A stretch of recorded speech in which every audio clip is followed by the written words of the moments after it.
जिथे बसतात ते काही मराठी संघटनांनी एकत्र येऊन संयुक्त महाराष्ट्र आघाडी स्थापना केली आणि त्याचा भाव होता की आम्ही मराठी माणसाच्या हक्कासाठी घरांसाठी आणि रोजगारासाठी लढणार आहोत म्हणून ती आघाडी निर्माण केली आहे. तुमच्या महाराष्ट्र लोकविकास आघाडी आहे, तुमचे काय मुद्दे असणार आहे? तुमच्या आघाडीवरती विश्वास नाही वाटला? आमची आघाडीवरती विश्वास ठेवू शकतात, क्योंकि मी पण आज इतके मोठ्या घराण्याची सून आहे, मला काय गरज नाही. इकडे जे लोक बसलेले आहे त्या लोकांना काहीच गरज नाही, पण आमचे जे मुद्दे आहेत ते कोणाकडे नाहीये. नाली, रस्ते, बिजली, पाणी, आज याच्यावरती इलेक्शन होत नाही.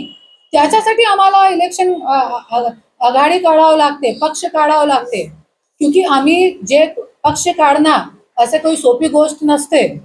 त्याच्यासाठी आणि आज जे लोकांनी पक्ष काढलेला आहे, संघटन काढलेले, कुठे ना कुठे त्यांना लोकांच्या मुद्द्यावरती लढायचं आहे त्याच्यासाठी. आणि आज तुम्ही बघू शकता फक्त महाराष्ट्रामध्ये जातीपातीच्या नावावर राजकारण होत आहे आणि निवडणूक होत आहे. आणि मी एक और नाव सांगते, आपला राजकीय लव जिहाद.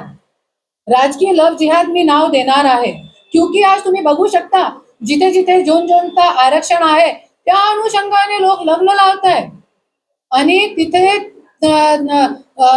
त्याच जातीची बायको उभे करताय, लग्न त्या अनुषंगाने करताय की पुढे आपल्याला या जातीच्या आपल्याला राजकारणामध्ये फायदा मिळेल आणि मिळालेला आहे. बीडमध्ये जिथे मी काम करते गेले 3.5 वर्षापासून, आज सिटीजन पेपरचे जे मालिक आहे त्यांची जे बायको आहे ते SC आहे, त्यांना जातीपाती बघताना आज नगराध्यक्षची सीट मिळाली आणि घड्याळचा चिन्ह मिळाला, तिकीट मिळाली आणि त्या जिंकून आली. आणि त्यांची बायको पण उभे राहिली नाही, त्यांची सासू, अरे सासूला काय माहिती आहे राजकारणाची.